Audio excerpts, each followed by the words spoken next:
Bonjour, nous nous retrouvons aujourd'hui pour la lecture de Arsène Lupin, Gentleman cambrioleur. Nous en étions rendus au chapitre 2 et donc nous le poursuivons aujourd'hui. J'espère que vous êtes bien installés.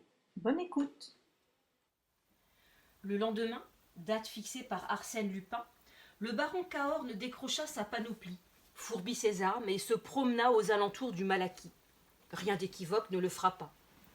Le soir, à 8h30, il congédia ses domestiques. Ils habitaient une aile en façade sur la route, mais un peu en retrait, et tout au bout du château. Une fois seul, il ouvrit doucement les 4 portes. Après un moment, il entendit des pas qui s'approchaient. Ganimard présenta ses 2 auxiliaires, grands gars solides au cou de taureau et aux mains puissantes, puis demanda certaines explications. S'étant rendu compte de la disposition des lieux, il ferma soigneusement et barricada toutes les issues par où l'on pouvait pénétrer dans les salles menacées. Il inspecta les murs, souleva les tapisseries, puis, enfin, il installa ses agents dans la galerie centrale. Pas de bêtises, hein. On n'est pas ici pour dormir. À la moindre alerte, ouvrez les fenêtres de la cour et appelez-moi. Attention aussi du côté de l'eau. 10 mètres de falaise droite, les diables de leur calibre, ça ne les effraie pas. Il les enferma, emporta les clés et dit au baron: Et maintenant, à notre poste. Il avait choisi pour y passer la nuit une petite pièce pratiquée dans l'épaisseur des murailles d'enceinte, entre les 2 portes principales, et qui était jadis le réduit du veilleur. Un Judas s'ouvrait sur le pont, un autre sur la cour. Dans un coin, on apercevait comme l'orifice d'un puits. Vous m'avez bien dit, monsieur le baron, que ce puits était l'unique entrée des souterrains, et que de mémoire d'homme elle est bouchée. Oui. Donc, à moins qu'il n'existe une autre issue ignorée de tous, sauf d'Arsène Lupin, ce qui semble un peu problématique, nous sommes tranquilles. Il aligna 3 chaises, s'étendit confortablement, alluma sa pipe et soupira. Vraiment, monsieur le baron, il faut que j'aie rudement envie d'ajouter un étage à la maisonnette où je dois finir mes jours pour accepter une besogne aussi élémentaire. Je raconterai l'histoire à l'ami Lupin, il se tiendra des côtes de rire. Le baron ne riait pas. L'oreille aux écoutes, il interrogeait le silence, avec une inquiétude croissante. De temps en temps, il se penchait sur le puits et plongeait dans le trou béant d'un œil anxieux. 11 heures. Minuit. 1 heure sonnèrent.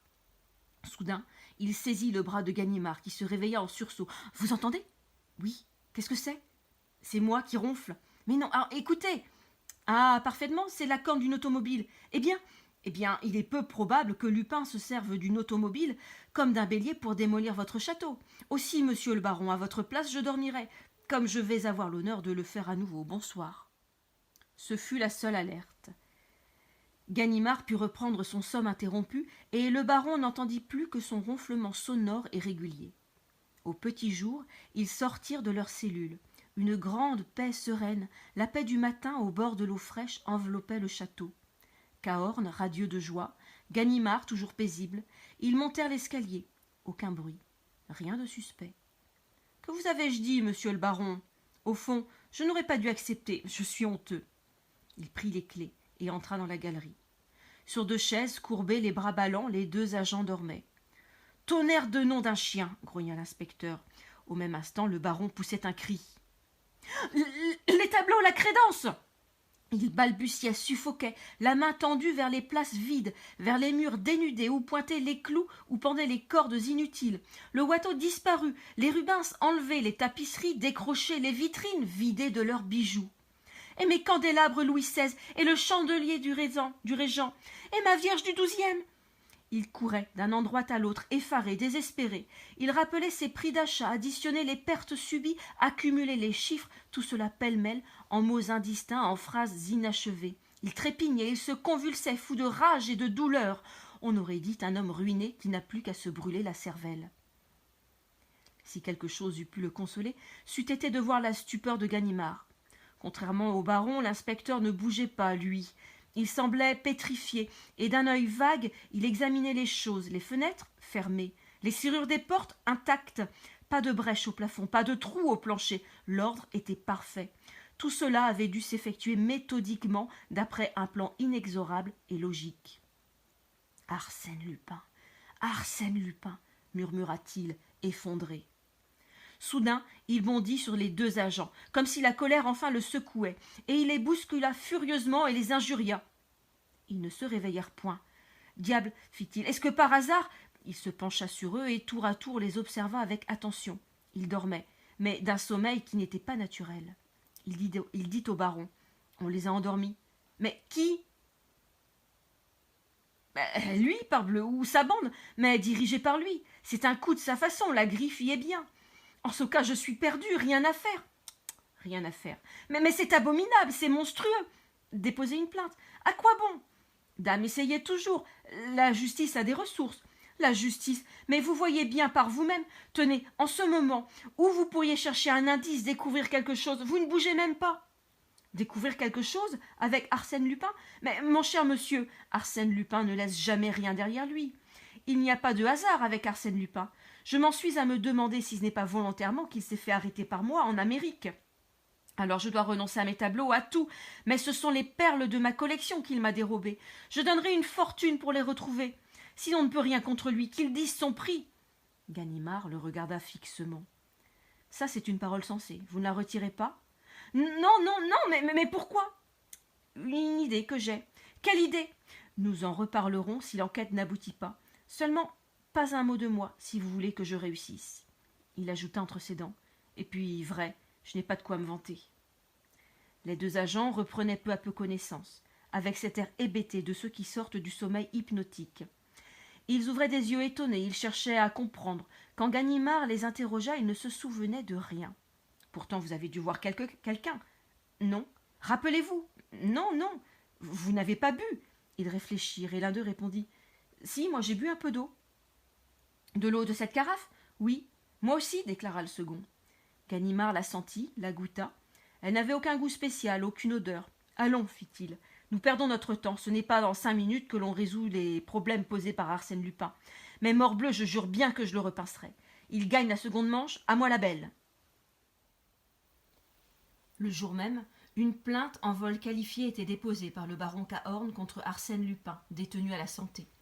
Cette plainte, le baron la regretta souvent quand il vit le Malaquis livré aux gendarmes, aux procureurs, aux juges d'instruction, aux journalistes, à tous les curieux qui s'insinuent partout où ils ne devraient pas être. L'affaire passionnait déjà l'opinion. Elle se produisait dans des conditions si particulières. Le nom d'Arsène Lupin excitait à tel point les imaginations que les histoires les plus fantaisistes remplissaient les colonnes des journaux et trouvaient créance auprès du public. Mais la lettre initiale d'Arsène Lupin, que publia l'Écho de France, et nul ne sut jamais qui en avait communiqué le texte, cette lettre où le baron Cahorn était effrontément prévenu de ce qui le menaçait, causa une émotion considérable. Aussitôt, des explications fabuleuses furent proposées. On rappela l'existence des fameux souterrains, et le parquet, influencé, poussa ses recherches dans ce sens. On fouilla le château du haut en bas, on questionna chacune des pierres, on étudia les boiseries et les cheminées, les cadres des glaces et les poutres des plafonds. À la lueur des torches, on examina les caves immenses où les seigneurs du Malaquis entassaient jadis leurs munitions et leurs provisions. On sonda les entrailles du rocher. Ce fut vainement. On ne découvrit pas le moindre vestige de souterrain. Il n'existait point de passage secret. Soit, répondait-on de tous côtés, mais des meubles et des tableaux ne s'évanouissent pas comme des fantômes. Cela s'en va par les portes des fenêtres, et les gens qui s'en emparent s'introduisent et s'en vont également par des portes et des fenêtres. Quels sont ces gens? Comment se sont-ils introduits? Et comment s'en sont-ils allés? Le parquet de Rouen, convaincu de son impuissance, sollicita le secours d'agents parisiens. M. Dudouis, chef de la sûreté, envoya ses meilleurs limiers de la brigade de fer. Lui-même fit un séjour de 48 heures au Malaquis. Il ne réussit pas davantage. C'est alors qu'il manda l'inspecteur Ganimard, dont il avait eu si souvent l'occasion d'apprécier les services. Ganimard écouta silencieusement les instructions de son supérieur. Puis, hochant la tête, il prononça « Je crois que l'on fait fausse route en s'obstinant à fouiller le château. La solution est ailleurs. Et où donc ? Auprès d'Arsène Lupin. Auprès d'Arsène Lupin ? Supposer cela, c'est admettre son intervention. Je l'admets, bien plus, je la considère comme certaine. Voyons, Ganimard, c'est absurde. Arsène Lupin est en prison. Arsène Lupin est en prison, soit. Il est surveillé, je vous l'accorde. mais il aurait les fers aux pieds, les cordes aux poignets et un bâillon sur la bouche, que je ne changerais pas d'avis. Et pourquoi cette obstination ? Parce que seul Arsène Lupin est de taille à combiner une machination de cette envergure, et à la combiner de telle façon qu'elle réussisse comme elle a réussi. Des mots, Ganimard, qui sont des réalités, mais voilà qu'on ne cherche pas de souterrain, de pierres tournant sur un pivot et autres balivernes de ce calibre. Notre individu n'emploie pas des procédés aussi vieux jeu. Il est d'aujourd'hui, ou plutôt de demain. Et vous concluez ? Je conclus en vous demandant nettement l'autorisation de passer 1 heure avec lui. Dans sa cellule ? Oui. Au retour d'Amérique, nous avons entretenu pendant la traversée d'excellents rapports. Et j'ose dire qu'il a quelques sympathies pour celui qui a su l'arrêter. S'il peut me renseigner sans se compromettre, il n'hésitera pas à m'éviter un voyage inutile. Il était un peu plus de midi lorsque Ganimard fut introduit dans la cellule d'Arsène Lupin. Celui-ci, étendu sur son lit, leva la tête et poussa un cri de joie. « Ah, ça, c'est une vraie surprise ! Ce cher Ganimard, ici, lui-même !» Je désirais bien des choses dans la retraite que j'ai choisie, mais aucune plus passionnément que de t'y recevoir. Trop aimable. Mais non, je professe pour toi la plus vive estime. J'en suis fière. Je l'ai toujours prétendu. Ganimard est notre meilleur détective. Il vaut presque, tu vois que je suis franc, il vaut presque Sherlock Holmes, mais en vérité, je suis désolée de n'avoir à t'offrir que cet escabeau. Et pas un rafraîchissement, pas un verre de bière, excuse-moi, là je suis de passage. Ganimard s'assit en souriant, et le prisonnier reprit, heureux de parler. Mon Dieu, que je suis content de reposer mes yeux sur la figure d'un honnête homme. J'en ai assez de toutes ces faces d'espions et de mouchards qui passent 10 fois par jour la revue de mes poches et de ma modeste cellule pour s'assurer que je ne prépare pas une évasion. Fichtre ce que le gouvernement tient à moi. Il a raison. Mais non, je serais si heureux qu'on me laissât vivre dans mon petit coin.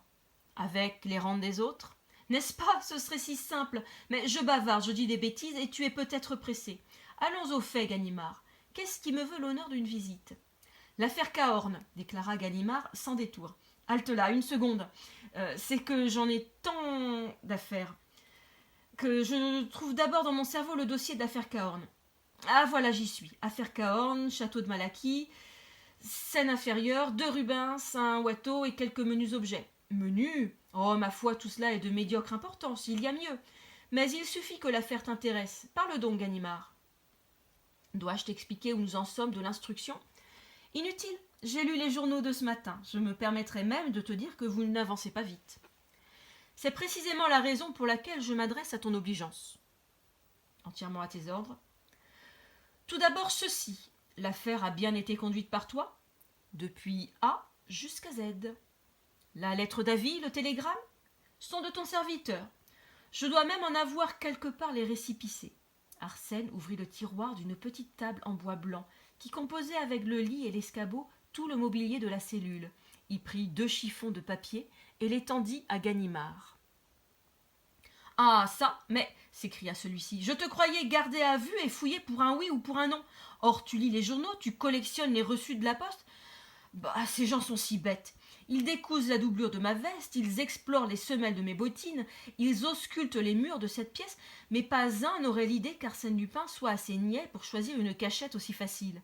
C'est bien là-dessus que j'ai compté. » Ganimard, amusé, s'exclama. « Quel drôle de garçon, tu me déconcertes. Allez, raconte-moi l'aventure. »« Oh, comme tu y vas, t'initier à tous mes secrets, te dévoiler mes petits trucs, c'est bien grave. » Ai-je eu tort de compter sur ta complaisance ? Non, Ganimard, et puisque tu insistes. Arsène Lupin arpenta 2 ou 3 fois sa chambre, puis s'arrêtant. Que penses-tu de ma lettre au baron ? Je pense que tu as voulu te divertir, épater un peu la galerie. Ah, voilà, épater la galerie. Eh bien, je t'assure, Ganimard, que je te croyais plus fort. Est-ce que je m'attarde à ces puérilités, moi, Arsène Lupin ? Est-ce que j'aurais écrit cette lettre si j'avais pu dévaliser le baron sans lui écrire ? Mais comprends donc, toi et les autres, que cette lettre est le point de départ indispensable, le ressort qui a mis toute la machination en branle.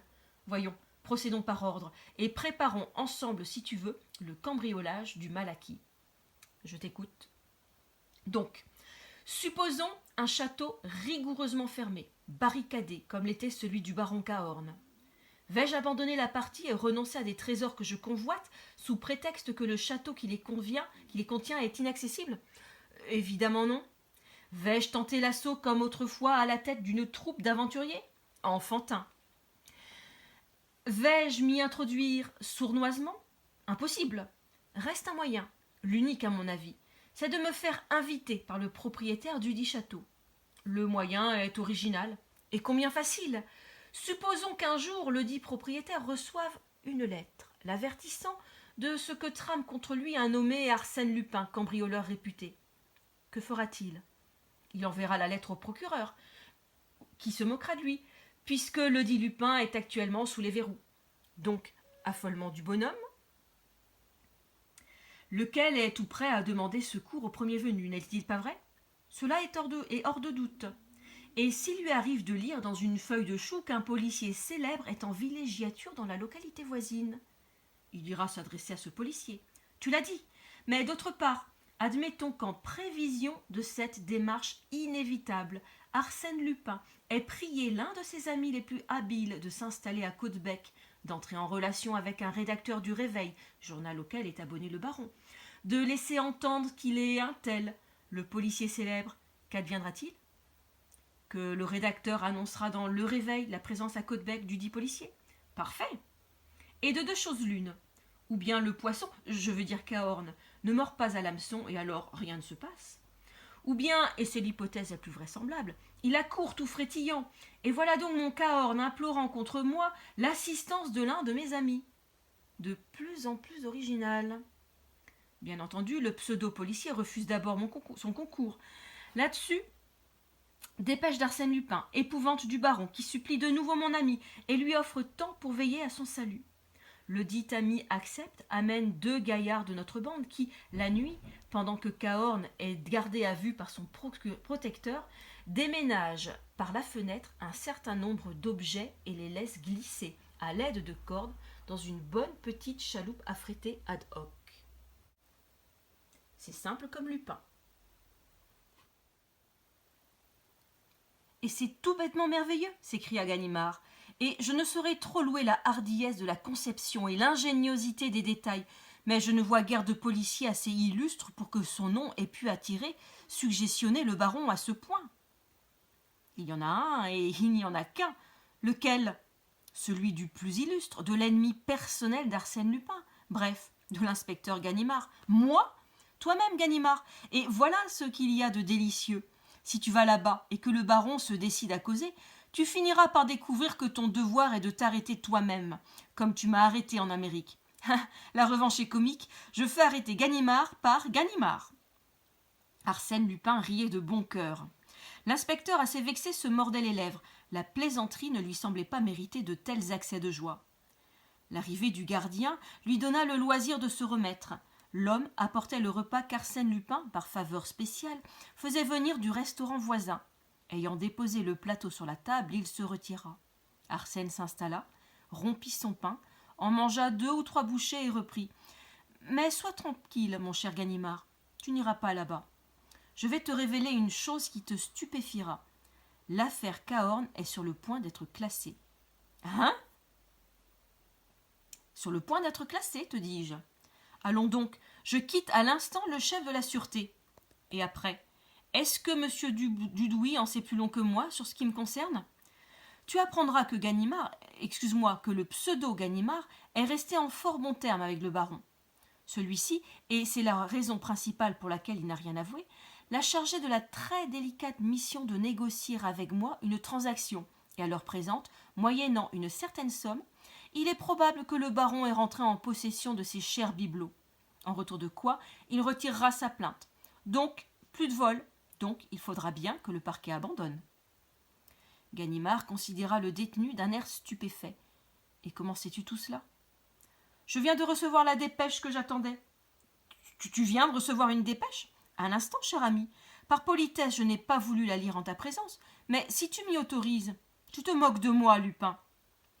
Veuille, mon cher ami, décapiter doucement cet œuf à la coque. Tu constateras par toi-même que je ne me moque pas de toi. Machinalement, Ganimard obéit et cassa l'œuf avec la lame d'un couteau. Un cri de surprise lui échappa. La coque vide contenait une feuille de papier bleu. Sur la prière d'Arsène, il la déplia. C'était un télégramme, ou plutôt une partie de télégramme, auquel on avait arraché les indications de la poste. Il lut. Accord conclu. 100 000 balles livrées, tout va bien. 100 000 balles, fit-il. Oui, 100 000 francs. C'est peu, mais enfin, les temps sont durs. J'ai des frais généraux si lourds. Si tu connaissais mon budget, un budget de grande ville. Ganimard se leva. Sa mauvaise humeur s'était dissipée. Il réfléchit quelques secondes, embrassa d'un coup d'œil toute l'affaire pour tâcher d'en découvrir le point faible. Puis il prononça d'un ton où il laissait franchement percer son admiration de connaisseur. Par bonheur, il n'en existe pas des douzaines comme toi. Sans quoi il n'y aurait plus qu'à fermer boutique. Arsène Lupin prit un petit air modeste et répondit. Bah, il fallait bien se distraire, occuper ses loisirs, d'autant que le coup ne pouvait réussir que si j'étais en prison. Comment s'exclama Ganimard. Ton procès, ta défense, l'instruction, tout cela ne te suffit donc pas pour te distraire? Non, car j'ai résolu de ne pas assister à mon procès. Oh oh Arsène Lupin répéta posément. Je n'assisterai pas à mon procès. En vérité, ah ça, mon cher, t'imagines-tu que je vais pourrir sur la paille humide? Tu m'outrages. Arsène Lupin ne reste en prison que le temps qui lui plaît, et pas une minute de plus. Il eût peut-être été plus prudent de commencer par ne pas y entrer, objecta l'inspecteur d'un ton ironique. Ah, monsieur Raille, monsieur se souvient qu'il a eu l'honneur de procéder à mon arrestation. Sache, mon respectable ami, que personne, pas plus toi qu'un autre, n'eût pu mettre la main sur moi si un intérêt beaucoup plus considérable ne m'avait sollicité à ce moment critique.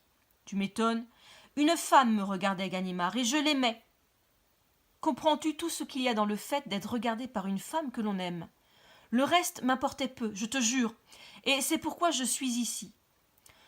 Depuis bien longtemps, permets-moi de le remarquer. Je voulais oublier d'abord. Ne ris pas. L'aventure avait été charmante et j'en ai gardé encore le souvenir attendri. Et puis je suis quelque peu neurasthénique. La vie est si fiévreuse de nos jours. Il faut savoir à certains moments faire ce que l'on appelle une cure d'isolement.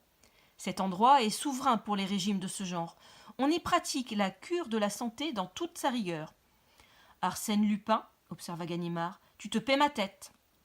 Ganimard, affirma Lupin, nous sommes aujourd'hui vendredi. Mercredi prochain, j'irai fumer mon cigare chez toi, rue Pergolèse, à 4 heures de l'après-midi. Arsène Lupin, je t'attends. Ils se serrèrent la main comme deux bons amis qui s'estiment à leur juste valeur, et le vieux policier se dirigea vers la porte. Ganimard! Celui-ci se retourna. Qu'y a-t-il? Ganimard! Tu oublies ta montre. Ma montre? Oui, elle s'est égarée dans ma poche.